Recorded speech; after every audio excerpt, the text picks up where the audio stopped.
Crimson Trace announces Laser Guard Pro for today's most popular concealed carry firearms, combining a red or green laser sight with 150 lumen light, taking personal defense to the next level. Available now at your local dealer.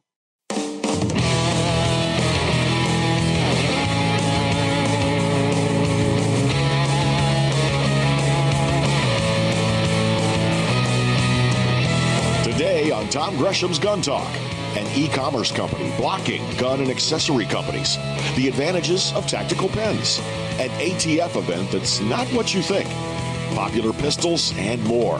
Call in with your questions, comments, and range reports to 866-TALK-GUN. That's Tom Talk Gun. And now, the star of the show, here's Tom Gresham. Oh, man, I don't know how we're going to get it all in today. I have so much to talk about. We have so many stories to cover. We have reports. We have range reports. Your range reports. By the way, I'm Tom Gresham. I'm the host of the show, and yes, I'm in a hurry because I'm trying to get 10 pounds into a 5-pound bag today. We have 3 hours, and I got 6 hours of gun stuff to talk about. That's just the way it is. A lot of good news. A lot of good news happening out there. And we'll have a lot of news stories to share with you, some things that are going on, some reports, court cases, things moving ahead. We're winning on a lot of different fronts. There are a number of self-defense stories, successful self-defense stories we'll be sharing with you. Also, a little later in the show, sometimes you have to go some places and you can't take your gun. Sometimes you can't take even a knife. Think airlines. What can you do? What can you carry? Ha! There is something. In fact, I did it yesterday. Friday. This is Sunday. So Friday I flew to Denver, and Saturday I flew back. Went over there for the Colorado Independence Institute. They were having their annual ATF party, alcohol, tobacco, and firearms. They celebrate all of those, do some shooting, and then when the guns are all put away, then they do some cigar smoking and have some adult beverages. And I gave a little talk there. It was a great time. I got to shoot a little sporting clays. No, I didn't keep score. I was kind of a floater. I didn't shoot in any squad, which was kind of fun, actually, because I would walk around to the various stations. And after the squad was finished, I would say, hey, anybody got a 12-gauge? Because I had some 12-gauge shells with me. I said, anybody got a 12-gauge I could borrow? And so I would just borrow somebody's gun. And so I had semi-autos, I had pumps, and I had over and unders. There was a side-by-side that one fellow was using, but I believe it was 20-gauge. And I clearly did not use that. But it was great fun. This was at the, I have to look it up, Kiowa Creek, I think it is, shooting range east of Denver. Really nice sporting clays facility. And the Independence Institute, and we'll talk about that in just a little bit. It's a state organization. Evidently there are, I did not know this, are a number of state libertarian-based think tanks around the country. And that's what this is. It was very interesting. Libertarian to me, just my take, and I may have this wrong, okay, is basically the leave us the hell alone line of thinking when it comes to government. And I have no problem with that. Let's see. Also, I'm just now reading a new book, a fairly new book, by a fellow I've known a long time, John Sundra, gun writer. And it's basically 50 years of being a gun writer. I kind of like the title because if you have been around a long time, and you may know, Elmer Keith, noted gun writer from way back, wrote a book titled Hell, I Was There. And John Sundra wrote his book, he titles it Hell, I'm Still Here. And it's really good. I was reading the part about Jack O'Connor, famous gun writer, from 50s, 60s, into the 70s. O'Connor was a good writer. He was pretty good with guns, but he was a curmudgeon, cantankerous, and absolutely contemptuous of other gun writers. Thought that none of them knew anything and that none of them could write. He was a former, I think, English professor, perhaps. And he was a piece of work. Now, I had known some of that, and then reading John's work, picked up a little bit more of that. Of course, Jack O'Connor, considered to be not the father of, but certainly the largest proponent of the 270 Winchester cartridge. By the way, if you have a favorite cartridge, and now's the time to start thinking about that, particularly a favorite rifle hunting cartridge, I would love to know what it is and how you arrived at it. Because some people love the 270, some love the 30-06, some love a particular Magnum.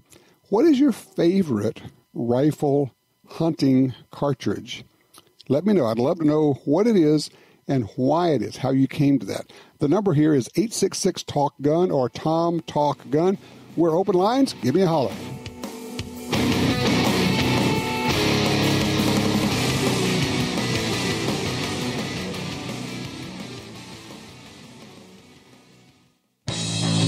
Built for personal and home protection, the Smith & Wesson M&P 380 Shield EZ pistol features an easy-to-load magazine with load assist button, an easy-to-rack slide, and the M2.0 crisp trigger and enhanced grip texture.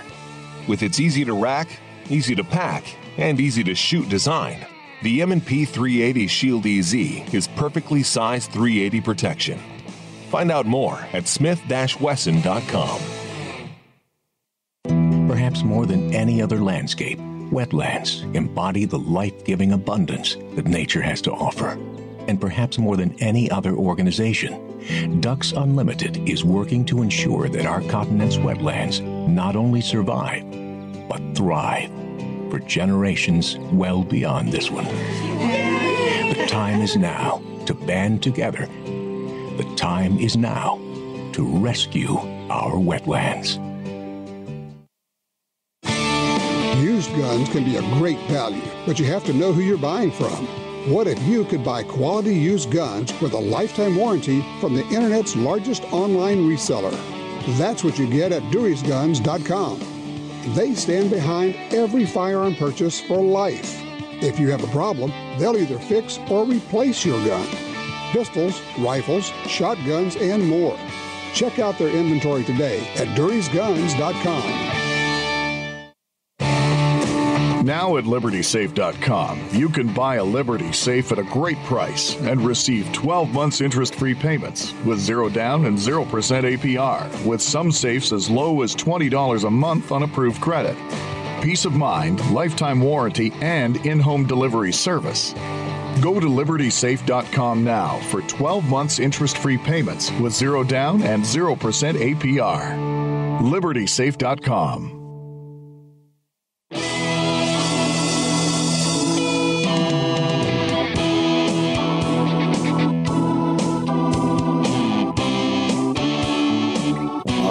A number of interesting stories to talk about, and of course, obviously taking your calls. We're open lines for something you want to talk about. If it has to do with guns, or shooting, or safety, or self-defense, or safe gun storage, or safe gun handling, or giving a gun to someone, or teaching someone to shoot. How old, how young is too young to teach a youngster to shoot?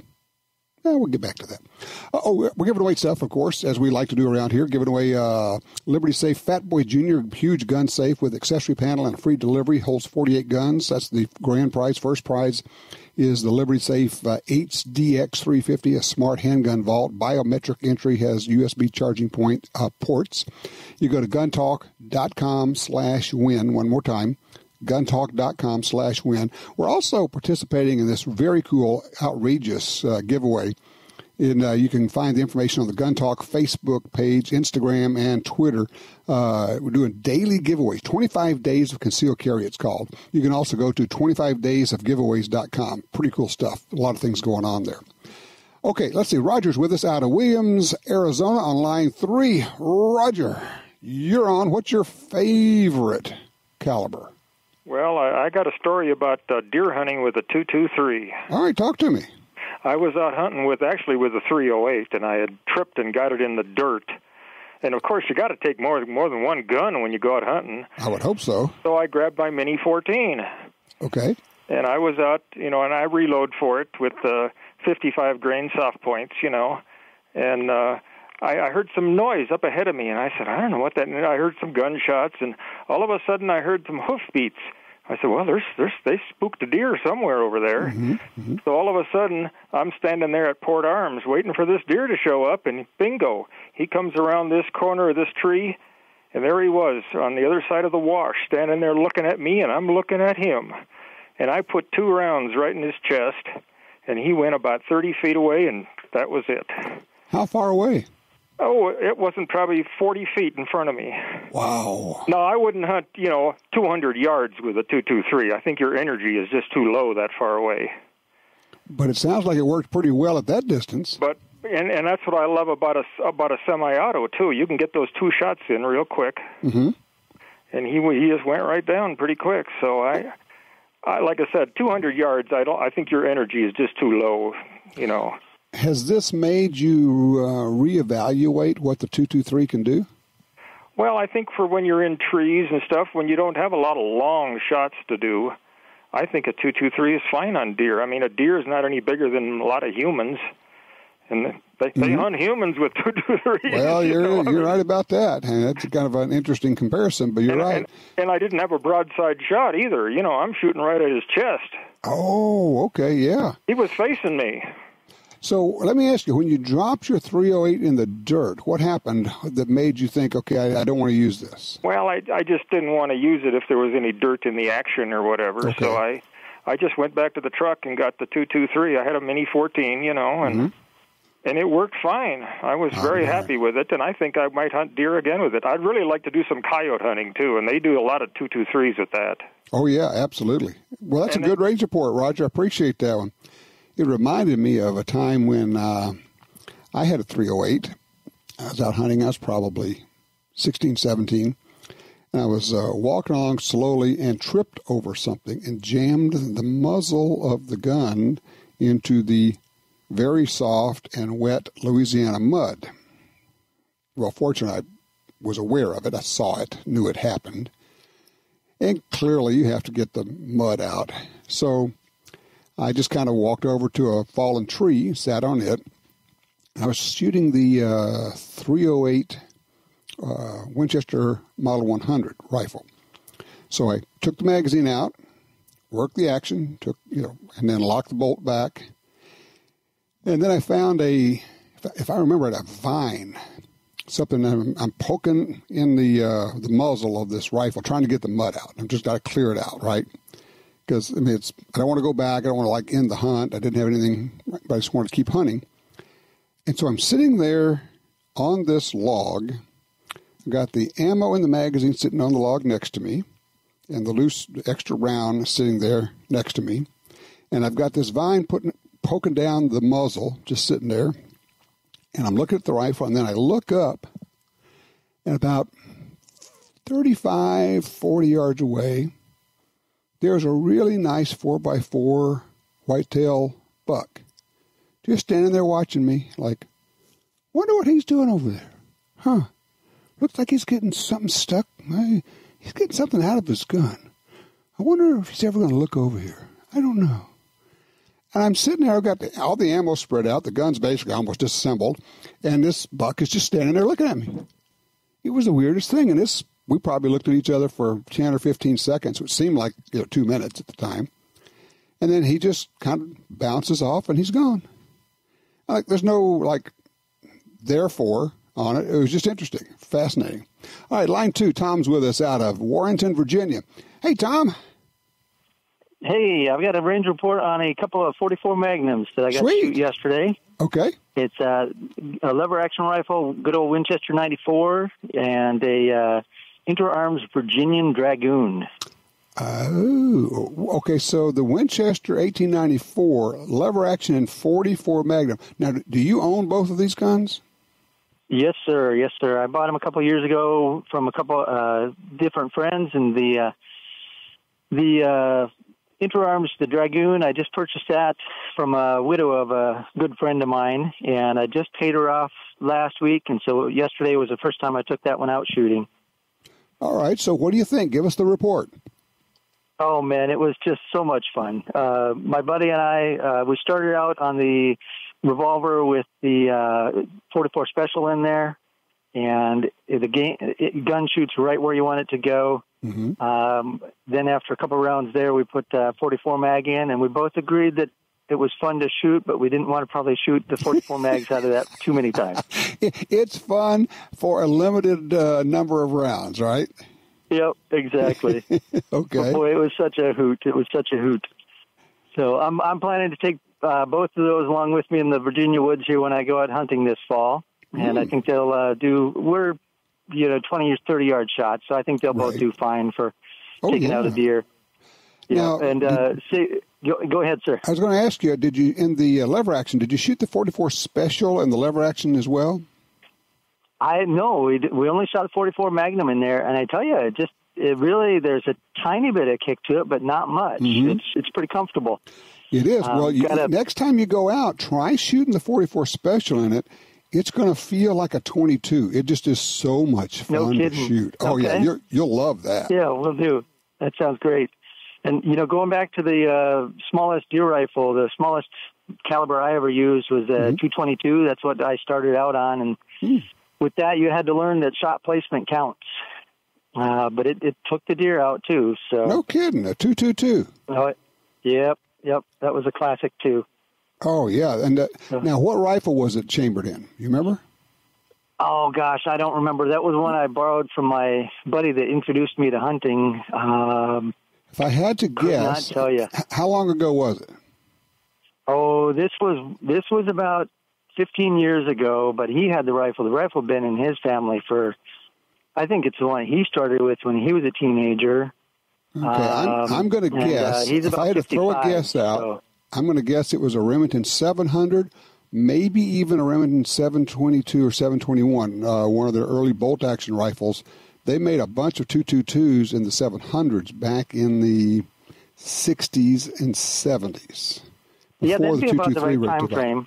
Yeah, that's what I'm thinking. Because we had a 222 and 700 Remington. And nice, easy, not much recoil. Very good for prairie dogs or where you are, groundhogs. Oh, yes. Yeah, very good there. Very good for them, too. I haven't had much chance to get after those groundhogs around here. My wife thinks they're cute, so I got to leave them alone. That's okay. You can have peaceful coexistence with the groundhogs. It's okay. It'll work. That's right. All right. Appreciate that. Thank you, sir. All right. The 222 is, if anything, probably just a little bit, I'd have to get the ballistics out. It's close to the 223. It may be slightly less velocity than a 223. 22-250, on the other hand, is quite a bit faster. I would say realistically, in the days before we would have laser rangefinders and do dial-ups, all that come-ups, we would probably count on the 22-250 to be 100 yards farther out effective on prairie dogs than a 223 or a 222, just from the velocity. And you can actually see and feel the difference when you pull the trigger, how quickly the bullet gets out there. When you step up one more step to the 220 Swift, you can really tell the difference because it is just a screamer. Now, we do have a little bit faster loads now than we used to have in all of these because we've got some better technology and powders and loads and everything. But pretty interesting stuff. All right, let me get a couple of stories. Oh, here's one that's interesting. Out of Indianapolis, Indiana. The headline is, armed robber shot and killed by two civilians at convenience store. Of course, we're all civilians. They always get that confused, but that's okay. In this case, it says, police believe two customers shot an armed robber at a Get-Go convenience store on the northeast side of town this evening. Police received a call around 6:30 p.m. about an armed man attempting to rob the convenience store located near the intersection of blah, blah, blah, blah. Police say the man arrived at the Get-Go in a stolen vehicle. When the man pulled out a gun, police believe two armed customers fired multiple shots at the suspect. That'll work. I have no problem with that. I know there are people who say, well, shouldn't do, really? Armed robbery is a felony. Armed robbery implies I will kill you, I will shoot you if you don't give me what I want. Of course, as we know now, the reality is sometimes they will shoot you even if you do give them what they want. I love it when people say, well, just give them what they want. Well, what if what they want is to shoot you? Do you give them that? Well, they don't really want it. Yes, sometimes they do. I talked about this yesterday in my talk a little bit. When you hear the gun ban folks talk, they often will kind of expose themselves. And when you listen to the words they use, they hardly ever say, I want to be safe. It's very weird to me. But you almost never hear them say, well, I just want to be safe. You know what they say? I want to feel safe. I want to feel safe. And then they'll say, well, and we all have the right to feel safe. No, you don't have the right to feel anything. That's such a silly concept. But what they're doing is they're telling you something. And it is at the heart of why I always tell you that's not that they hate guns. They don't hate guns. They hate you. They hate gun owners. Why would they hate gun owners? Because it destroys their bubble. It pops their bubble.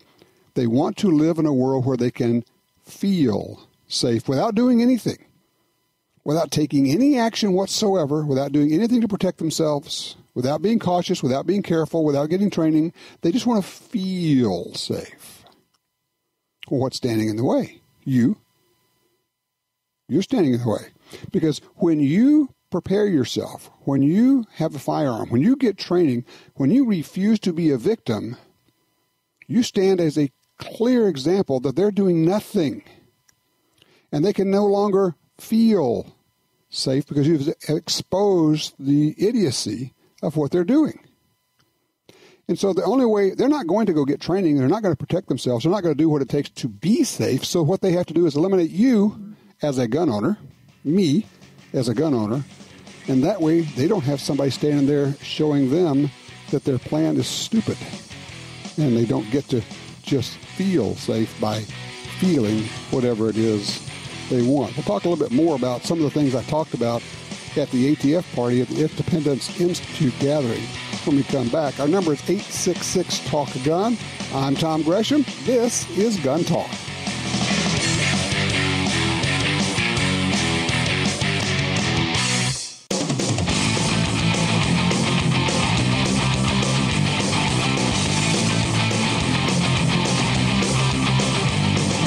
Sign up for our Gun Talk newsletter and join the Truth Squad at www.guntalk.com. Now, back to Gun Talk with Washington Times opinion page regular contributor Tom Gresham. All right. I mentioned to you that I was out in Denver area the last couple of days. I was speaking at the Independence Institute's Alcohol, Tobacco, and Firearms, their ATF party, where they're shooting and then smoking, and after the guns are put away, some adult beverages. I was invited out there by Dave Kopel. He's the research director of the Independence Institute. He's an associate policy analyst with Cato Institute, adjunct professor of advanced constitutional law at the University of Denver's Sturm College of Law.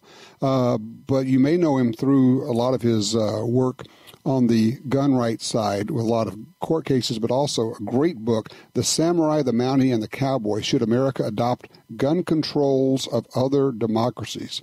Dave's with us right now. Hey, Dave, thank you for inviting me out there. I had a ball. Well, we were really happy to have you, and you gave a great speech and really energized a lot of folks. Well, cool. It was also fun wandering around when everybody was shooting, and I got to kind of mooch along with some of the squads. It was great. And by the way, what is the name of that range where you were? Kiowa Creek.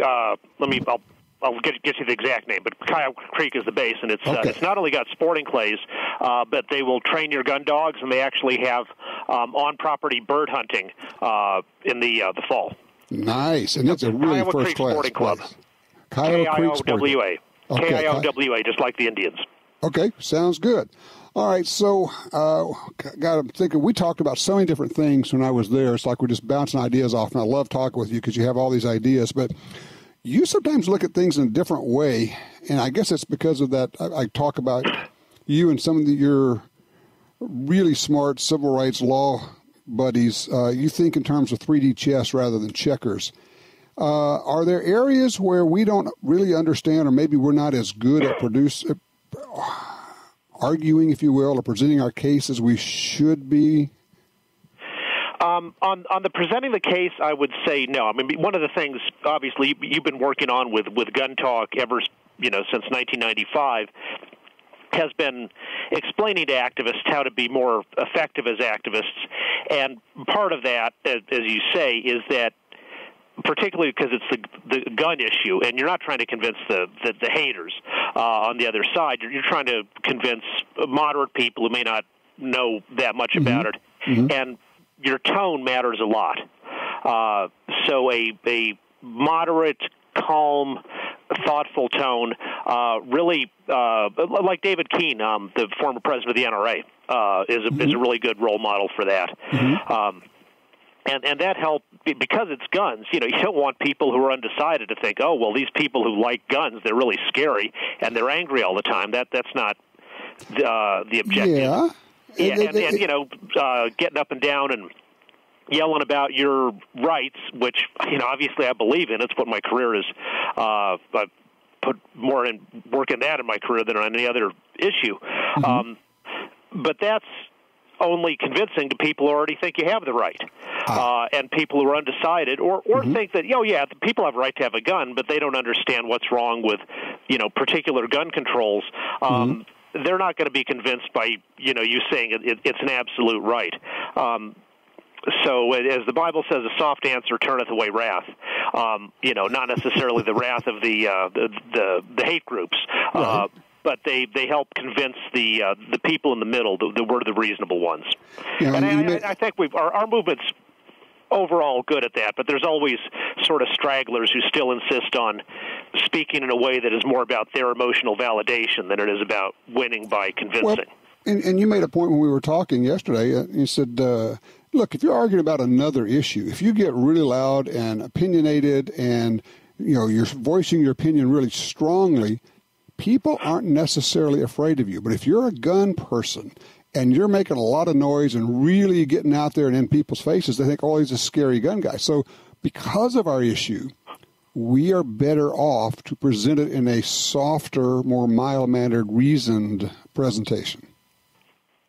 That's right. There's a difference in everything in politics between the speaking to rally and energize the people who already agree with you.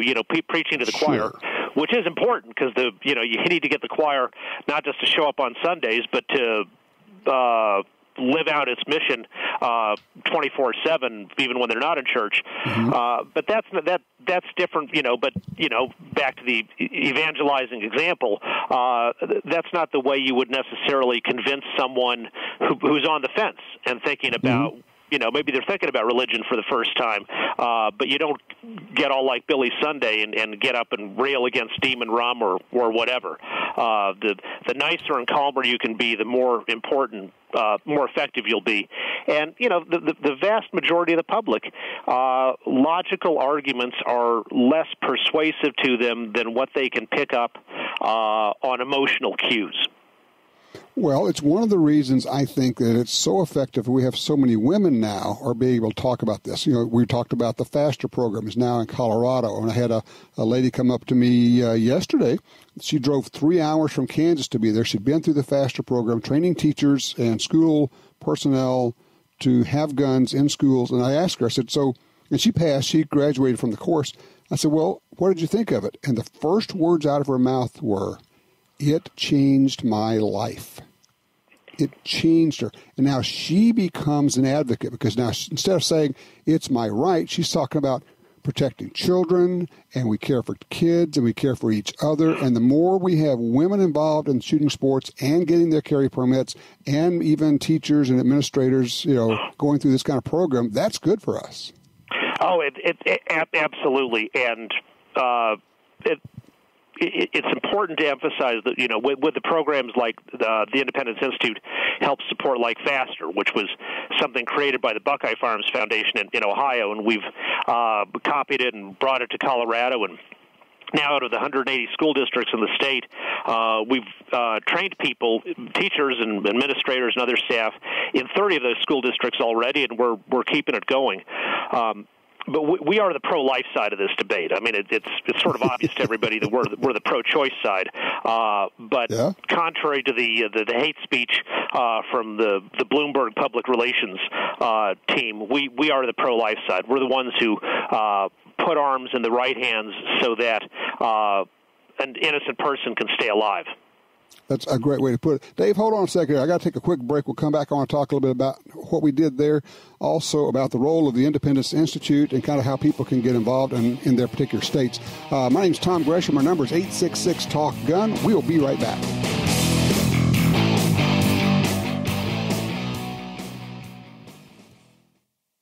After a million rounds of testing, adapting to every mini red dot optic in the firearms industry, the new FN 509 Tactical became the perfect evolution of the world's most battle-proven firearms.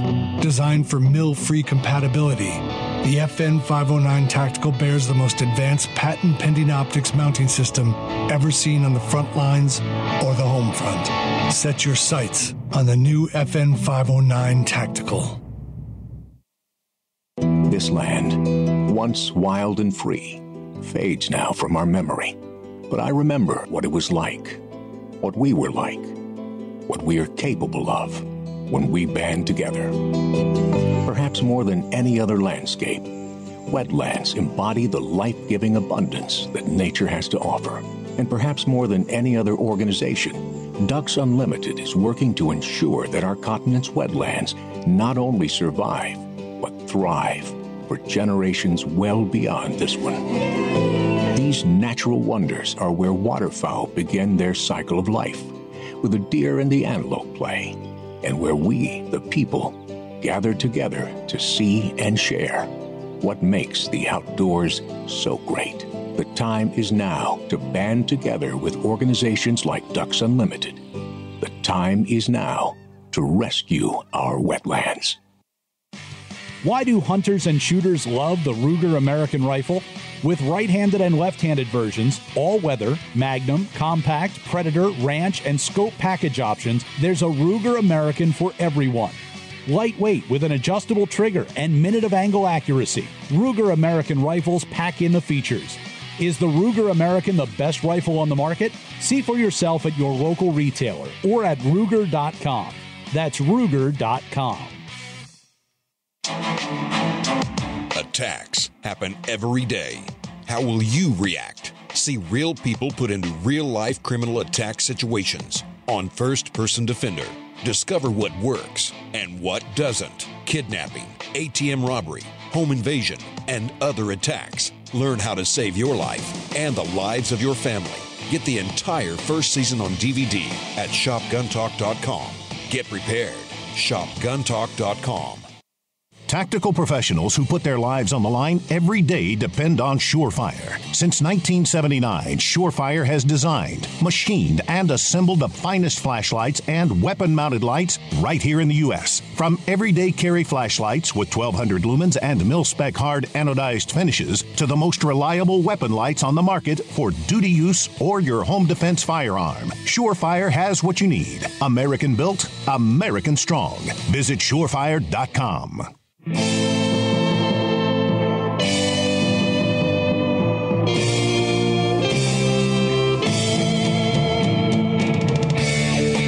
right, we're back with you. We're talking with Dave Kopel from the Independence Institute out in Colorado. Dave, explain what the Independence Institute is, if you would. We are the second oldest of the state-level think tanks in the United States. State-level think tanks started getting created in the early Reagan years as states became more important policy centers and power started to flow and decision-making back from Washington, D.C. to the states as our Constitution is meant to operate. And so we are the second oldest. We've been around for over 25 years. We work on all kinds of issues: education, transportation, healthcare, taxes, spending, and I started working there full-time in 1992, and I was the first person at any think tank in the United States to be primarily involved in protecting the right to keep and bear arms. So we have long been the leader on civil rights research on the Second Amendment. Now, Independence Institute, fair to say it is a primarily libertarian-based or centered organization? Yeah, although we have a big tent. I mean, there are people there. Lots of people who call themselves libertarians. Some would say they're social conservatives. You know, we have people who voted for Obama on our staff as well. So we're intellectually open-minded. But what you got to believe in to work at the Independence Institute is the principles we are based on, which, as our corporate charter says, the eternal truths of the Declaration of Independence. And there are state think tanks like this all over the country now. Absolutely. That's been a really positive thing to see, is how that's grown. And nearly every state now has some kind of think tank that works on liberty issues. I think it's the Pelican Institute in Louisiana does a lot of great work, but they're all over. And wherever you are locally, if you can be a supporter of your local think tank, you know, some of them do gun issues, lots of them don't, but they'll all be doing good work in vineyards of liberty and human rights. Interesting. Yeah, and I met a lot of great people there. You know, the other thing is, and I want to touch on it, everybody I met who worked and works at the Independence Institute, they all seemed very happy and glad to be doing what they do. That was really an interesting thing for me. Yeah, this is the ethos of freedom. You know, there are some organizations which, you know, have an ideal, and then working at that place isn't the same. Like, you know, Google is all about the free flow of information and, you know, connecting people with and letting 1,000 flowers bloom for ideas, except if you actually work there, you've got about as much freedom of thought and expression as if you worked for the Communist Party central headquarters in Beijing in 1965. But in Independence Institute, we do have a lot of fun, and that's an important thing about it is, you know, it's a good place for flex time. It's very family friendly. We're dog friendly, and we hire people who we don't have to sit on top of and, you know, have an egg timer from 9:00 to 5:00 to make sure they get their work done. We hire responsible people who will get the work done without having to be micromanaged, and so there's a lot of autonomy and a lot of fun. If you would, talk about this concept of the happy warrior, the Molly Ivins story.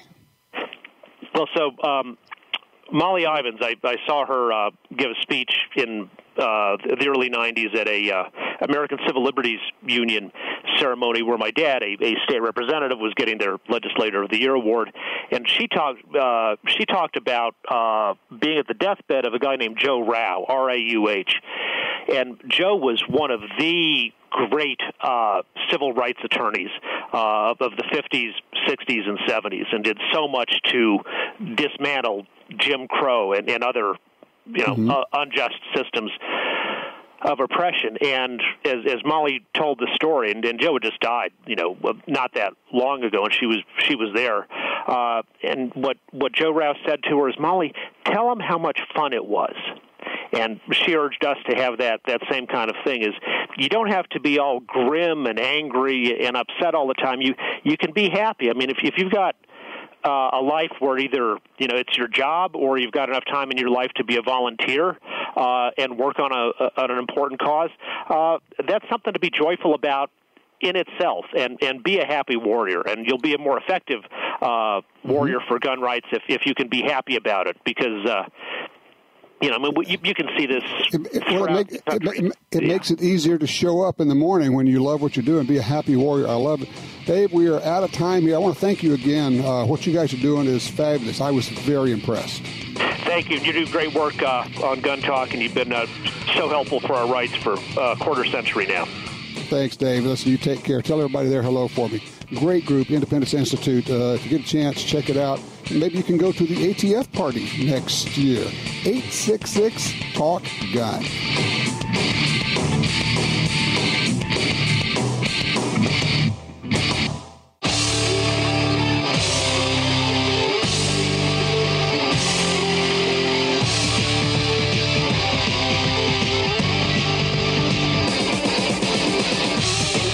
back with you. 866-TALK-GUN is the number here. And by the way, in about 8-10 minutes here, we're going to be talking about used guns, how to sell them, how to buy them, what to do.